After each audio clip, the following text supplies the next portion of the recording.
Awesome. So how are you guys? Thank you for doing this. I'm so honored. No worries. Nice. Good. How was all of your experience in Budapest in the bubble in season 2? ISL.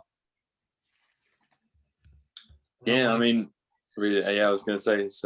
Yeah, I think I really enjoyed it. I think it was quite good. You know, it was nice we got to go out and at least see a bit of the island and stuff. Otherwise, it could have been a bit rough sitting in the hotel. Don't know about everyone else, but yeah, it was nice to get out and be able to go on walks and stuff. It feels so long ago now, though. Yeah, it does. Nice. yeah. I think it's good to kind of get an experience of what it's going to be like, because pretty much every competition we've done since then has been some form of a bubble to some extent. So you know, it's quite nice to learn and see what the new world is like in competition, swimming. So yeah. And how do you feel to compete for the New York Breakers? Oh. You want to go first? I think that is probably one of the better teams, one of the better atmospheres. I think, yeah, we had the best social atmosphere, like away from the pool and around the pool. I think there was no pressure. I think it was quite a low pressure team, and yeah, we all just kind of got on quite well. There was a lot of different countries sort of mixing, and it sort of brought quite a good like team ethos to the team, and it was quite fun. I think. Really. Yeah, I think because from season 1 we weren't like the biggest team, so anything we kind of did was a bonus. So like the team proper supported each other, and yeah, like we did a lot of social stuff outside of the swimming, which I feel like other teams didn't do as much, and it definitely showed that we really gelled as a team, and we got a lot of comments from like other teams because they could tell that we were actually like good friends on the team. Yeah, like I was on London Raw in season 1, and like that was a really good team atmosphere, but it was kind of early at the pool that it was like that. Whereas with Breakers, I felt like even in the training sessions and stuff, like we were always just kind of having fun, and like it was all like everyone was always having a laugh. Like it was such a good team to be a part of. Sorry? Yeah, the amazing camera jam. It's better than that. No. You're like cutting out. I think the Wi-Fi is down or something. Oh, can you hear me? I think we might have lost him. Can you hear me? Oh, nice. How did it feel for you guys to make the Olympic team? For Great Britain? Yeah. Oh. How does it feel to make the Olympic team? I think it was cool that all the British breakers made the team. I didn't even realise. Apart from Chloe. Literally every single one of us. So that was really cool. Yeah, it was really good. I think is it everyone's first Olympics here? Yeah, I think Molly's second. Molly. She I think it's just such a young team this year. I think for all the breakers to do it, obviously we're obviously GB first, but obviously it's quite a cool sort of group. Sort of as for us to sort of all went out there, everyone kind of was targeting it, and then for us all to kind of do it, it's sort of like the next thing, and sort of something you might have thought, okay, one of us might miss it, but we've all actually sort of come through and made it, and yeah, it's a pretty good group going this year. I think it should be a great meet. Yeah, because I kind of feel like Breakers is like kind of seen as like a development team. Like there is quite a lot of young athletes, but then to say so many of us Brits have then gone on to make the Olympic team, I think, like I said, speaks volumes really. And I believe, James, you were pre-selected in January, correct, for the British team? Yeah. So the policy that we have in the UK basically meant that anyone with an individual medal from the Worlds in 2019 was pre-selected for the team, but we still had to qualify for our individual events. So yeah, it was kind of a weird situation to be in, but nice minor safety net to have. But yeah, still good to have a good fast trials, because it all sets us all, like, I mean, all of us here, you know, really pretty happy with how trials went, and it like sets us up nicely for basically the summer, because it gives us a really good indication of where we're at 3 months out. Was that early for you? Sorry. For James, it's already like, you know, that you're already like pre-selected. As in, sorry, so that what I missed the first part about pre-selection. A sigh of relief for you, or like, okay, I made it, I can like calm down, or did that affect you in any way? Yeah, a little bit. I think it's a really weird kind of place to be. I mean, it's hard to just describe when, you know, there's 5 other people on the call here who weren't pre-selected, but the way I'd kind of describe it is it's a safety net in that That's a good way to put it. Yeah. if I get unwell or if I get injured, then that's kind of what it's there for. But at the end of the day, it wasn't a dead cert of I'm doing everything that I want to do on the team. It was kind of everything I want to do at the Olympics. It was kind of more of a I've still got to swim trials and I've still got to make those events, but there's like a little bit of safety just in case things go completely terribly for me. But fortunately, they didn't. So yeah. Let's go around for this. What motivates you guys every day? Let's go around for this answer. What motivates us? Is that what you said? Yeah. Motivation. Joe. Go on, Abs. No, someone else go first. I need to think about my answer. Who do you want first, Markos? Joe Litchfield. Me. Okay. Yeah, why not? What motivates me? I think a lot of it's just sort of having that sort of drive to want to succeed in swimming. I think everyone's sort of always had the dream from a young age of, I want to be an Olympian, but sort of as you get older and sort of you go through the ranks in Britain, you go through the ranks in sort of European stage and whatnot, at juniors, you sort of becomes more real and sort of becomes more of a reality. And then for that to sort of become a reality recently, it's really, really sort of drives even more to want to sort of, okay, this is now the start of sort of, for me, it's definitely like the start of my senior career fully. And I now want to like sort of go from step to step and sort of get even better and faster in the future. But motivating, I think, looked up to Max and sort of seen him be so fast, and I've sort of tried to challenge myself to do what he did from a young age, and sort of seeing that throughout my career has definitely been a big help to me.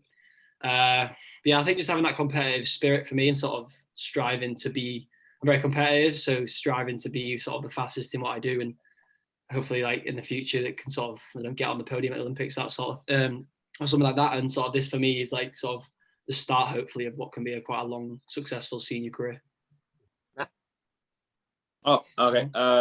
Yeah, I mean, I think I'd be willing to bet most of us have probably got a pretty similar answer to what Joe just said. I mean, I've always loved just being in the water. I've always loved swimming. So I think that mixed with the fact that I'm the same as Joe in that I'm really competitive. I think those two things mixed together, my love for the water and the fact that I always want to try and be the best I can be is like a good mix. And so then that's then led to me just wanting to do as well as I can within the sport we all know and love. So. Is that me? Yeah, it's kind of hard not to repeat what other people have said, I guess. For me, like a huge motivating factor is my family. Like I've always kind of done swimming because I want to make them proud. Like I want to do it for myself, obviously, but like it's nice to kind of repay them by saying I'm going to the Olympics. So yeah, my family are always my motivation, but like you do it for yourself. Like you're the person who puts in the yardage, and you would only do that if you want to succeed. Yardage. So yeah. Yardage, yeah, I thought that. God, the Americans. Abby? Yeah. Oh, I think mine's more similar to Sarah's answer. I feel like obviously like all the hours that my parents have put in driving me to and from the pool, and like how they've kind of dedicated their lives to it as well as mine. And then I think as well what motivates me is like the hours that I've put in myself, and I feel like you kind of owe it to yourself to like get everything out of it that you can. And then the other thing what motivates me like on a day-to-day basis is probably like the team around me. So like 5 of us in this call are all from Loughborough, and just being surrounded by such successful athletes and seeing them do well, it really does motivate you to kind of want to do the same as them. Like it's just kind of infectious, like on the pool side of where you train. And I feel like all of us like on the call, like being at the British Swimming National Centres, it's kind of just like easy to want it more because you see it happening like with people that are in the lane next to you, and you just kind of think, well, I'm in the same position as them, like training wise, so why can't I do the same kind of thing?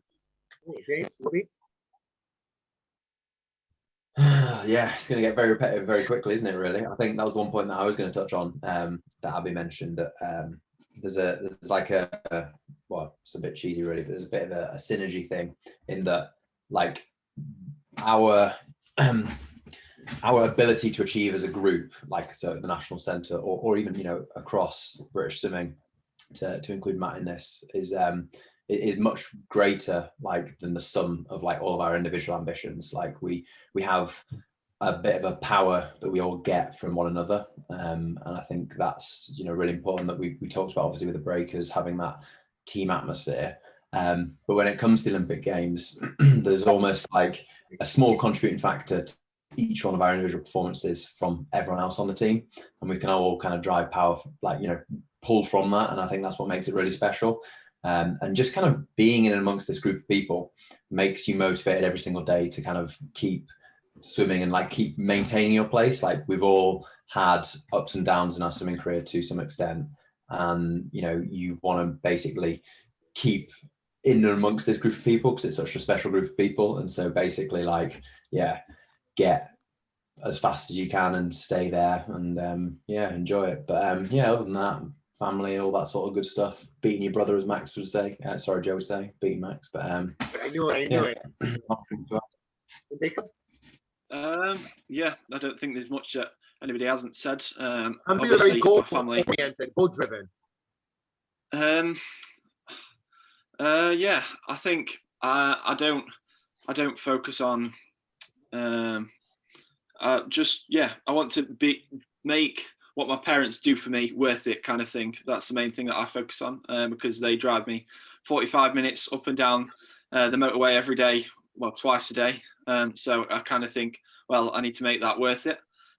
So yeah, that's trying to improve from swim to swim, whether not necessarily time-wise, just improving on little things every single swim, whether that's just improving on a turn or whatever, just improve from that next swim. And that's kind of what motivates me, just focusing on that one thing to the next swim. But other than that, everything that everybody else has said, I totally agree with. Let's go around for this. sorry. Favorite stroke, the butterfly, backstroke, Stroke. Favorite stroke, probably freestyle. I think freestyle is my favorite. I feel like mine kind of changes every season, and then I kind of get sick of one stroke and then go on to the next. So I feel like right now it's probably breaststroke is my favorite. Sarah? I mean, I have to say breaststroke because I can't do everything else. Matt? Yeah, definitely freestyle for me. I mean, you wouldn't want to see me do breaststroke. That's not something that anyone wants to see, to be honest. I mean, yeah, same as Sarah, breaststroke. But I think like freestyle is definitely the best, or freestyle or fly are definitely the coolest strokes when you can They do them look well. the best. But you look the best, Why? yeah. But like, I think when I'm doing backstroke, I'm pulling on the lane rope. When I'm doing fly, it's like dive, layout, fly. And when it's freestyle, well, it's just ugly, isn't it? So You yeah, would be my favorite stroke fast has to be sets, aren't breaststroke you? because Don't they, remember Oh, big Yeah. talk. me.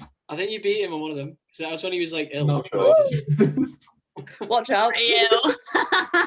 Jacob? Yeah, mine definitely freestyle. I used to do a lot of other strokes, and I still do other strokes, but I don't race them. So yeah, freestyle is my favorite. My favorite is backstroke. Nobody mentioned that. No. I I'm really not like fan of that stroke. stroke. I feel you could breathe. It's like more relaxing. It's a Yeah, good swim backstroke's down. a swim down. It's not relaxing when you're bad at it. When It's a you swim. swim backstroke, actually, you don't breathe enough, or you hyperventilate as you. No, you're hyperventilating when you're breaststroking, when your hips are sinking. Yeah, Yeah, but, that's oh, fair. all right. And so what silver lining do you guys see during the pandemic? What Silver about? lining. You say silver lining. Silver lining. During the pandemic, how did it impact you guys? I think you're going to need to repeat that one, Markos. That one was Really badly. Sorry. Like during the pandemic, is there any silver lining for you guys that came out? Is there any silver lining during the pandemic?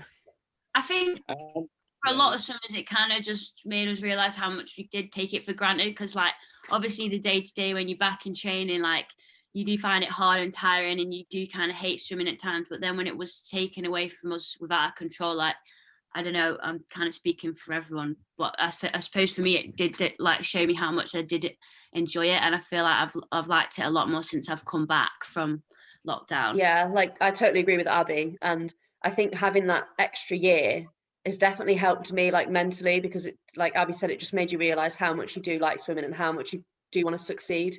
Whereas I feel like if the Olympics maybe hadn't been postponed, I wouldn't have had that real to Yeah. see it in a positive light. Yeah, I think from my point of view, and potentially, I don't know, Matt and Abby and like Sarah just mentioned, like we were all put a year younger last year, and it was sort of like Sarah mentioned about maybe not being in the right headspace, Abby and that, but like, I think for me last year I wasn't physically strong enough or like fast enough yet to make the team, and I think having that extra year didn't dwell on the fact that we were in good shape and ready to go to trials. We just sort of thought, okay, we've got another year, let's just get even faster, and everyone's done that, and everyone that's made the team obviously thought that way, and it's obviously paid off Yeah, for I everyone think- that's made a team. As their I think it would first be sort of- interesting to see how different the Yeah. team was if trials was a year Mm. ago, because I think it would be like a good like half the team would be different, I'd say. Sure, Like a year ago, I would have been 15 and had no chance of making a team at all. Um, Oh, you're so young. You're like, wow. yeah, the pandemic's done loads for me. Made it so much. It's given me half of a chance to make the team, and given me a whole year to try and catch up on the things that I was behind on. So yeah, it's last year I definitely wouldn't have made any team because, like I say, I would have been 15. Yeah, I think for pretty much like, obviously none of us would ever have wished for the pandemic to have happened, because obviously like some of the stuff that's happened during the pandemic, people lost loved ones and that kind of stuff. So from that respect, obviously no one would, if we could go back and change it, I'm sure we will change it for it to not have happened. But from most of our perspectives, I think like the fact it has happened has meant we've almost managed to turn a bad situation into a good one. And, I think possibly with the exception of James, because, James was already, at the top level. I think the rest of us, like the others have said, having that extra year just to get stronger and adjust all our mindsets and that kind of thing makes a big deal. So, are you guys excited for the ISL draft season 3? I think it'll be really interesting, like how like all the teams are going to get picked, and yeah, it's quite exciting. I think it makes it a lot more, the league a lot more interesting as well, because I feel like there'll be like no favorites as much. Exactly. Anymore. I feel like it's fair. Like the playing field is sort of level to some degree. Yeah. I think for the next year or two, I think the best teams will probably still be the best teams, but I think like the likes of sort of maybe Tokyo to Aqua, it'll be quite a level sort of midfield rather than like it sort of being like little sections. I think the best teams will probably still be the best because their core team will be like Dressel and all that sort of like the fast ones who are going to jackpot more. But I do think the sort of lower teams are going to get stronger and be a lot more competitive. And I think over time it'll definitely level out. And you'd hopefully like to see another team sneak in the final this year. I don't know who it'll be, but I guess we'll have to wait and see. It's just incredible how the ISL has raised the awareness so much for swimming, and so now it's every year people are looking forward to it, not just every 4 years at the Olympics for like 2 weeks. Yeah. I think from what I think it's given the short course season a bit more of a purpose. I think people used to kind of think, okay, the short course season's a bit pointless. It's just build fitness, do a camp, I don't know, go out, get fit, some fast times in December, then come ready for the trials in April. And it's sort of, I think originally when it was all brought out, it was to battle FINA, and I think they've now done the smart thing and they're not trying to sort of step on any toes. It's more like, okay, we're gonna be from September to December, and then that's it. And I think that's the best way. I think that's the smartest way, and it'll sort of means that there's something going on all year round in swimming. And I think it's a different thing because it's still fun. It's still like a short course season. Like you have no pressure, but it's more of like an Americanized sport where it's definitely more fun and sort of bringing the viewers into sort of like interact with the racing and that sort of thing more so than what you see at maybe a World Champs. What was it like working with my boy Michael Andrew? Go on, Matt. Matt and Michael got on very well. Yeah, I mean, Michael's a good guy. I think I learned a lot from him and from being around him, because obviously, from my perspective, I've in the general scheme of things, I've not really done that much in my swimming career so far, and so being around somebody that had been, at the top level in a whole load of different events and that kind of thing, I think there was a lot to learn from him. And I think he was a really good person to have leading the team. He involved everybody and kept I felt like it was quite a good, almost like a family atmosphere. So yeah, no, I thought it was a really, really good person to have as our team captain. Yeah, and I love you guys, the tribute you gave to Pieter Tiemers at the last meet when he retired. That was like so awesome. When you all grabbed him and you did the group picture, I was like, aw. I think from my perspective, like seeing, I didn't really know of Pieter Tiemers. I knew he got the silver, but then obviously I saw him on the team, and sort of to hear his story and like what he's been through and sort of everything he'd gone through. Underdog. And, like, really realize like how much sort of a legend he is. They're a legend he is in Belgium. Like he a legend he is for swimming. Really, sort of what he did. It's quite inspiring, really, to sort of go out with him on his last hurdle was quite it was really nice. It was really, I don't know what the word is, quite spectacular. Maybe you say spectacular. Sort of seeing him do his last race, get out, all the team getting behind him, getting the picture. It was really nice to see. So great. And then when Yeah. he landed home, like the street had like his picture on the pavement. Yeah, that was mental when I saw that. I think they do that in England. That would never happen here. I was like, and I just spoke to him that morning over the phone, and then when the plane landed, I was like in tears. I'm like, oh, that was so awesome. That was like, I wouldn't want my face on the street. No. that was like so awesome. That was like, With the gold at Tokyo to get a golden post box. that was like the perfect, like, yeah, that was so awesome. I just commend you guys for that. I was like, I was even telling Michael and Tina, I'm like, that photo was like the highlight of the ISL season, the Pietro Teamers photo. And he's like, yeah, he didn't want that, but he like gave into it. It was so cool. Yeah, he I just wanted think it. it's nice to have like a senior athlete on the team who's kind of been through it all, Right, and then kind of hearing his story was just like, it was quite inspiring because he was a bit of an underdog, and then he went and got Olympic silver. Like, fair play. I think if we'd have had Jeanette there longer as well, it'd been a little bit better. Like, she was only there for a couple of weeks. Like, I think when she left, I think all the meets started, and that's when people really started to sort of bond and get to know each other better. And I didn't really get to know Jeanette too well, but I think if she was there a bit longer, it'd have been like another story to hear. And I think that would have been sort of like Peter and quite another inspiring story. But I mean, she's still swimming now. I don't know if she'll be on the breakers, but it might be next year. I don't know. And my favorite question for you guys, what does the word success mean to you? Ooh, Let's deep. go around for this. Joe, And That's hard. me. success. Success, being the best. I think achieving like your personal goals. I think more so. Like I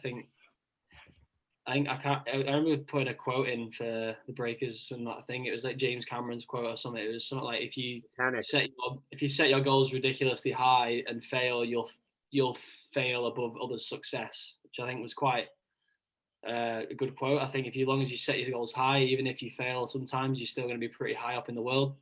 And for me, I think just sort of achieving your personal goals is probably success. And then obviously your personal goals will sort of change as you get older. And like my personal goal all my life, sort of win a national medal, win a juniors medal, and now it's made Olympics. Now it's making an Olympic final, and then when I get the final, it'll be making an Olympic podium. If that doesn't happen, I think 3 years in the future and that sort of thing. And I think that's probably what the main success is for me. Matt Richards. Yeah, I think Joe hit the nail on the head there. I think success is quite subjective. I think like it's different for everyone, and everyone's going to have their own like measures of success. And I think, understanding what you want to achieve out of whatever it is you're doing, whether it's swimming or anything else, and like Joe said, having your own goals and then trying to achieve those. I think if you can achieve the goals that you set yourself, then you'd have to consider that as a success. I think it's important once you do achieve goals that you've set, like Joe said, then to set a new one, because otherwise, you're not going to continue to improve. But Your goals. yeah, exactly. But no, so I think that's what I'd say. I think for me personally, just achieving the goals I set myself, and then moving on from that and going on to trying to achieve the next one. James Wilby. Got to try to be original here, haven't you? I think we're all going to say success is achieving the goals that you lay out for yourself. I think that's probably pretty much the main overriding theme of success. I think one thing that I would consider when I look back on my career and say, has it been successful or not, is, banging on about it, but like being through experiences and doing things and achieving things along the way. So, we're very fortunate to be able to travel and do this, that, and the other. And, as long as you've had, positive experiences, and also, the people that you go along with and do it with, and the people that you can bring along with you and like basically motivate yourself in some way, like that's pretty much like the only thing I'd add, other than, achieving your goals and keeping setting goals high, like James Cameron said, according to Joe. So yeah. Abby Wood. I can even try and be original on my answer. I think like it is just like, I think success to me is, like achieving your goals that you've set, and then obviously having a good time whilst you're doing it. I think as long as I'm like happy. I feel like it would be a successful career for me, and yeah, I don't really know much more to say. Sorry. Sarah Vesey. I think like for me, if I like at the end of my career, if I can look back and think that I've done everything, like I did everything that I could to achieve what I did, that's success to me. Like if I leave the sport with no regrets and thinking, oh, what if I'd have done that differently? Like that's success to me. Jacob? Yeah, I think I was going to say pretty much the exact same as Sarah. After every race, it's been a good race if you finish and you say, I couldn't have swam any faster, I couldn't have done anything any better. So yeah, you've succeeded if you can't do any more. Yeah, that's all I can add. Nice. And I'm sure the peace of mind that comes with it